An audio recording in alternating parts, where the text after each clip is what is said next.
क्या तुमने कभी सोचा है ये पैसा छापता कौन है? ये सारा पैसा सप्लाई आ किधर से रही है? अगर तुम्हें लगता है कि गवर्नमेंट ये पैसा छापती है तो ऐसा बिल्कुल नहीं है। गवर्नमेंट के पास इस चीज का पावर नहीं है कि वो पैसे को छाप सके। फिर ये खाली कागज का टुकड़ा जिसका हमें पता ही नहीं है कौन छाप रहा है, हमारी जिंदगी में इतनी ज्यादा वैल्यू क्यों रखता है? हिस्ट्री में जितना भी लेन देन ट्रेड होता था वो होता था बार्टर ट्रेड। किसी को दूध के बदले चावल दे दिया, किसी को नमक के बदले आटा दे दिया।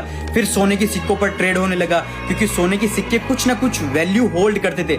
लेकिन ये कागज का टुकड़ा जिसका हमें कुछ पता ही नहीं है, इसे छाप कौन रहा है और किस बेसिस पर छाप रहा है? पूरी दुनिया में 315 यूएस ट्रिलियन डॉलर डेट के अंडर है, लेकिन हमको ये 315 ट्रिलियन डॉलर देने किसको है? ये एक अमीर आदमी अपने टैक्स बचाने के लिए अपना सारी जिंदगी उधार के पैसे पे गुजारते हैं। यहाँ पर मैं छोटे मोटे इंस्टाग्राम पर पैसे दिखाते हैं उन अमीरों की बात नहीं कर रहा हूँ, मैं बात कर रहा हूँ टॉप एलिट्स की, जो अल्ट्रा बिलियनर्स हैं, जो हर सेकंड हजारों करोड़ों कमाते हैं। ये बिलियनर्स क्या करते हैं? अपनी कंपनीज के शेयर्स को बैंक्स के पास रखते हैं, एज ए कोलेटरल रखवाते हैं, करोड़ रुपए का लोन लेते हैं, लोन को वापस पे करने के लिए फिर से लोन लेते हैं और ये पूरा लूप होल तब तक चलता रहता है जब तक ये अमीर मर नहीं जाएंगे। इन सारी बातों का बैंक्स को भी अच्छे से पता है, ये पैसा हमें नहीं मिलने वाला, लेकिन फिर भी वो लोग इन लोगों को लोन्स देते ही रहते हैं। बैंक्स के पास रियलिटी में इतना सारा पैसा होता ही नहीं। बैंक्स के पास बस 5 से 10% फिजिकल कैश होता है, बाकी सारा का सारा पैसा डिजिटल कैश है। मतलब वो सिर्फ कंप्यूटर में कुछ टाइप करते हैं और कंप्यूटर के अंदर नंबर शो हो जाते हैं। इस चीज को हम फाइनेंस में हम